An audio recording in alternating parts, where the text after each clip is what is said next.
You have to ask, and things will just pop up like mad. And it's partly because your mind is a very strange thing. As soon as you give it a name, a genuine aim, it'll reconfigure the world in keeping with that aim. That's actually how you see to begin with.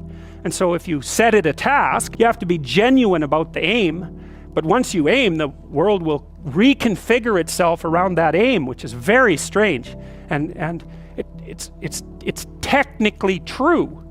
You know, the best example of that, you have all seen this video where you watch the basketballs being tossed back and forth between members of the white team versus the black team, and while you're doing that, a gorilla walks up into the middle of the video and you don't see it. It's like, you know, if you thought about that experiment for about 5 years, that would be about the right amount of time to spend thinking about it, because what it shows you is that you see what you aim at.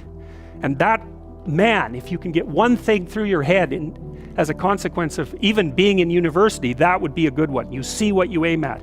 And so, because one inference you might draw from that is, be careful what you aim at, right? What you aim at determines the way the world manifests itself to you. And so if the world is manifesting itself in a very negative way, one thing to ask is, are you aiming at the right thing? Now, there's a random element to being, that's for sure. And so you don't want to take anything, even that particular phrase, too far.